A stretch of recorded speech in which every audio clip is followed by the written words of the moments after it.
I met Randall at my graphic design business, which I had a building downtown and did the graphic design for 20, 25 years.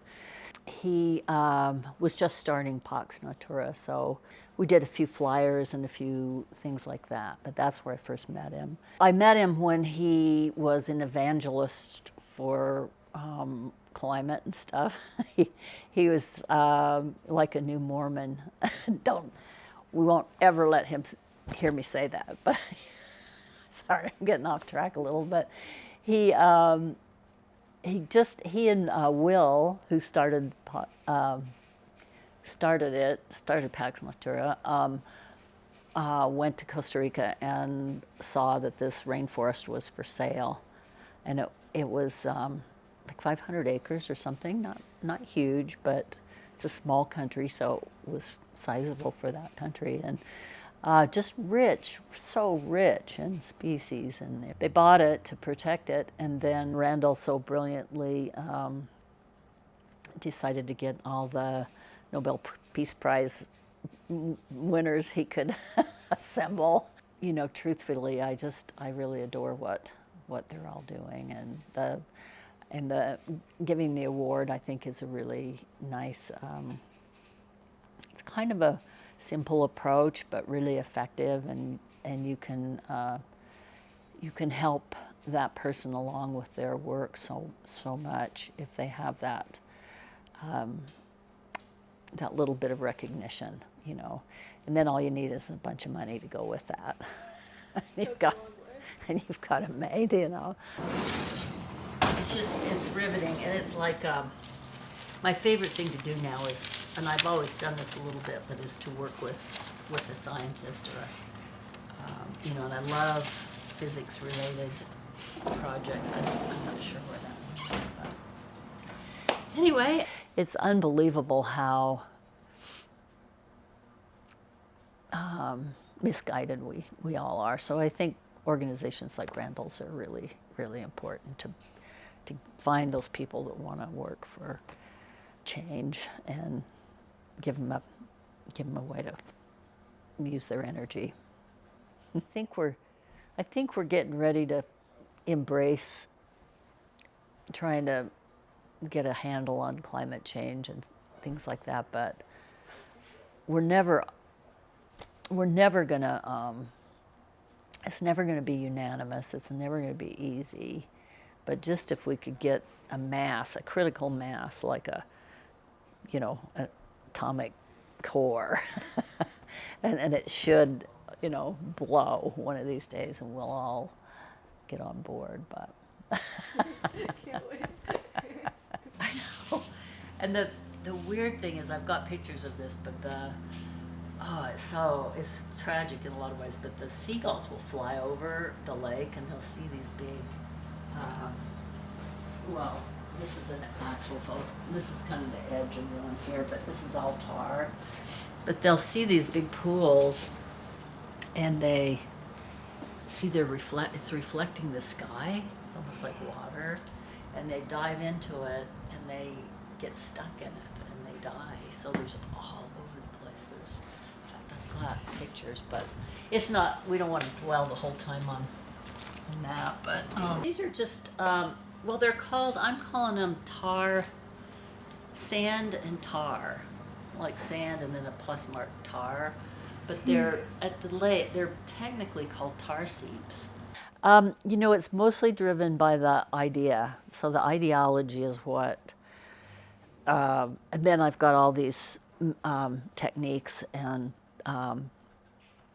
possibilities, you know. So it can be, I love painting. I mean, I love 2D, but I think 3D is really powerful because people can touch it and walk around it and view it and hear it, and you know, if I can use sound, and I love video. When I did my lake installation, I flew a drone over the lake, and then I had these, it's on my website, giant, these big 3D pyramids that were floating out on the lake.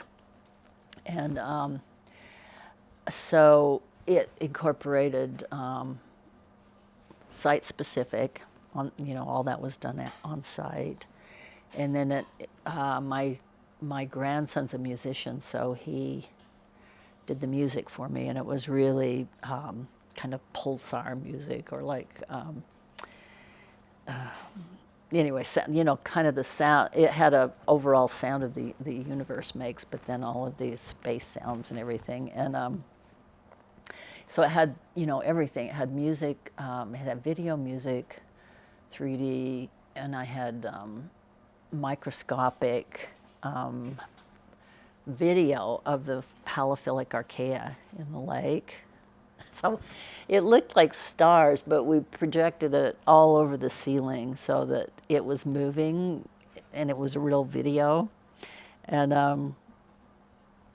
it looked, if people didn't ask or didn't pay attention, it looked like it was for stars, but it was this giant video screen, and then all this projected cellular activity, and then the music was bass, so it was vibrating everything in the room. And I do a video of it. It's online. It was really good because you were just immersed in the gallery space, So I tried to take the experience at the lake and then recreate something only a little more intense if I could. Sometimes I'm the worst critic because I think, hey, we need some liven it up. Get it immersive, yeah. Exhibited down at Springville Museum, and it's called Adjacent Possibles, which is a kind of a newer physics term. The theory goes that everything, all the objects on the planet, and that includes people as copies of one another, and everything goes back. You could trace it back to the Big Bang, or back to the original substances. And since all people and everything were all made of the same, elements, the reality of this planet and the energy is that it's all this swirling mass of energy, and particles are only energy because of the particle wave duality theory. So, you've just got all of this life and energy and, everything swirling. That's what I think it all is, And so, yeah, that's what we've got is particles coming and going. I like the summation of it, just all swirling around. Yeah, it's just and then David Bohm, the physicist, says, we're all part of a great big something. Oh, an enormous something. That's what he said. But this is Korean for one of these bells says, water loves everybody. And the other one says, everybody loves water. It's kind of turned backwards. But they were exhibited over at Rose Wagner Performing Arts Center. And I had this bottom one just submerged in water. And then I had a musician, Gentry Densley, who loves reverb. He plays hard rock and does all this reverb. And we put mics on the bells so that all that reverb was going through the bell. And then with this one touching the water, if you were to put your hand in the water, you could even see it just boiling with frequency. So everything is frequency, it's just, I had a whole period, that was about 20 years ago. I had everything I did, I wanted to demonstrate how, making frequency, I called that whole series Making Frequency Visible. So it was a way to either feel it or see it or, somehow make it tangible so that people would see that everything really is frequency. So if I'm doing an installation, you have to have a vision because you got to get materials, you got to get actual physical materials, and you got to get people, and you got to have schedules and maybe cameras and who knows what, so you really do have to plan it. And you've got a space that's a certain size and has certain capabilities. And so there's a lot of planning. But I find that as I go along, it evolves and changes from the original, and usually gets way more interesting. And it's I can bring more people in. I can still guide it as I go, and then even after I install it, I keep getting sort of subliminal, other things that come up, and it's like, oh, I didn't even know I was doing that, So I do feel like it's being guided by, I don't know. It just seems. It seems like it's those surprises that you didn't even go, oh wait, that's and then I'll start writing about it. So that's when the writing comes in for me, because I write through the whole thing, but really when it's all over, I can then finally write what I think it was all about. And it's always it always involves being really open to turns and twists and stuff, so that because you don't know what you don't know. I think they're, let's see, it's been so long, Chaldney plates, where you take a geometry, a shape, and you can put it on a pedestal. It can be aluminum or brass or anything. And then you can put elliptical sand on top of that, and then just has to be like about 1/4 inch thick, and then take a bowstring and put a frequency through that surface, and it will form these absolutely incredible patterns, 1 grain thick, and they're all like sacred geometry, images, and it's just, it's astounding, really. I still just absolutely love them. The only thing is when you put it in a gallery or something, it makes a noise when you do that, and it's usually excruciating. So some of the galleries are not that impressed. I think I don't pick so much a conservation cause, but I do more about underlying ways to thrive, and ways not to kill ourselves. And, I think sometimes it's more about the science of the science that's needed for conservation. So all of this lake stuff would be, I would talk about preservation of the lake and how our political concepts about water here in Utah are some, they seem a little misguided. And the bells, I proposed a thing where those bells would hang next to Emigration Creek down at Westminster. And then we'd put a plaque saying that water eventually, what you do in this water eventually ends up in the lake downstream, and about getting more water in the lake. But I applied for that grant they had, and I didn't get it. But I think it would have been a really good installation.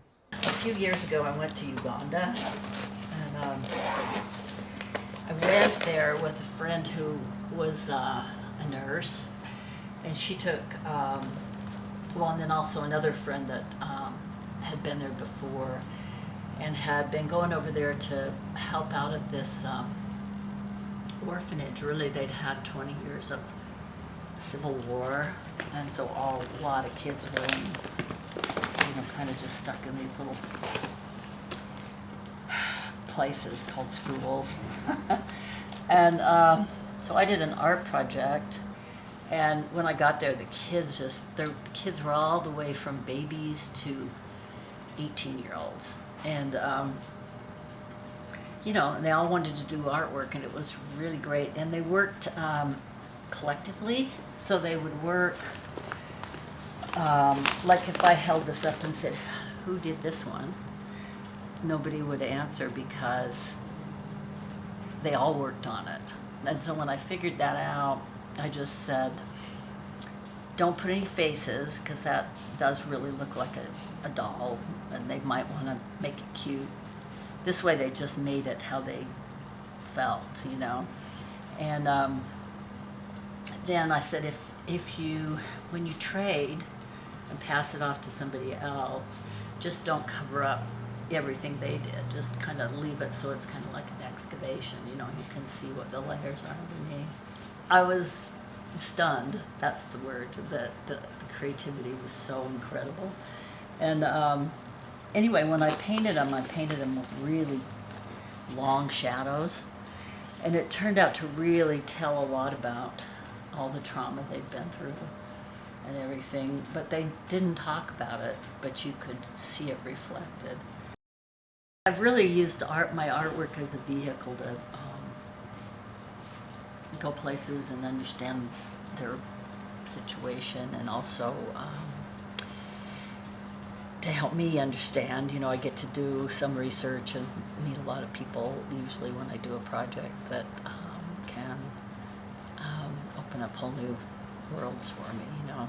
And I wrote a long essay about this, how creativity isn't just for, you know, painting aspen trees or, you know, doing decorative stuff. This is like, creativity is how they actually survive. If they were wildly creative, I don't think they would have survived. Ooh, just go for it. Just trust yourself and don't take any direction. Unshakable faith. Yeah.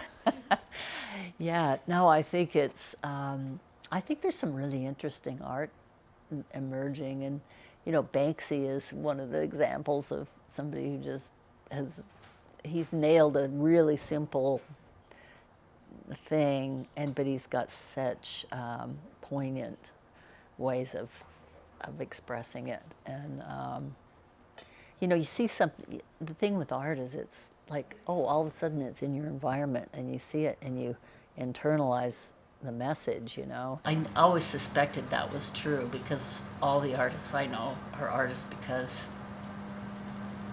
they have to be. Ah, you've been doing your homework, that's great. It's really what encouraged me to really get started in artwork, you know, just dedicating my whole life to it, because it was back in '92 or something like that. I can't remember when it was, something way back in early '90s. And yeah, I did that toaster worship piece that was a 3D piece with a dinette and two 1950s toasters with neon arcing above it. And then a little woman, a little 50s rubber toy that was a little stereotypic woman that turned on the toast. I had a little motor under the dinette. Anyway, and it did go to DC, and I so enjoyed, I so loved that happened. But it's in the permanent collection at UMFA now. But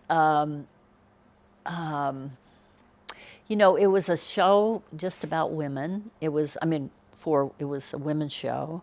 It was the most incredible exhibit, because women had, I think, well, I don't know, but that's the first show dedicated to just women artists that I'd ever heard of in the state of Utah. You know, in fact, it used to just be hard for a woman to get into art school, you know, because they had they had no clue that women might be able to do art. And so, you know, it meant a lot that way, and it got a lot of publicity, and then it went to DC. So it was really a milestone. So I think that's what really convinced me to keep going, you know. When I got divorced from my first husband, I had to have his permission to change, I think I wanted to change my name back, you know, I wanted to change it back to my maiden name. And they said, yeah, you got to get permission from your ex-husband. And I'm like, oh, hell no. I mean, I like my ex-husband, you know, but no, I'm not going to go beg for my name back. Are you kidding me? They didn't change that till, I don't know, the late 70s or maybe 80s. Probably in the 80s. And then I decided I liked my ex-husband's name because my kids are named that. And it was Trent Alvey. They're both 5 letters, and they graphically fit into a little chop, you know. So I thought, okay, I'm not going to ask him to change it. I'll just keep my name. Screw you guys. Oh my word. I mean, things were bad, and now I feel them, you know, we're just like swooshing backwards now, only worse than it's ever been. Oh, I've got something else I have to show you. This is really Please. great. So you're pretty agile on that hand. Oh, thank you. You know, sometimes that movement is just from being out. You're walking, you're seeing things, you're stirring up things, you're looking, you know, everything's going on and you're part of it. So, you know, I think movement is just the most natural position we can be in. Like, you know, if I want to figure something out, I go out for a walk. And just the walk, a lot of people do that. Writers do it a lot. And, you know, because you're sitting on your butt all day. It's fine. Well, and your whole autonomic nervous system relaxes, and, you know, your brain cramps go on. And so I think that, you know, installation or 3D work is like that because you're physically moving, you're physically doing things. And that helps you, that propels you to the next thing, you know, I think. It informs, it frees you up, and then it informs what you got to do next and keeps you engaged physically as well as mentally. I'm hoping that, and Randall and the board have already embraced this, but I hope a lot of new young people, there already are young people, and they're also, we have Pax Natura Radio, which I love. And I think Randall's really open, and the board is really open to youth. And, you know, when I saw you walk in the other day, I'm like, oh, yes.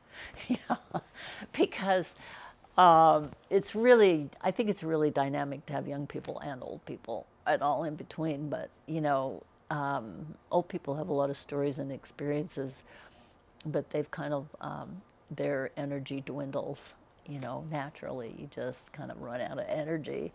And so I think that's, I want to hope that the whole, you know, that we get lots of new board members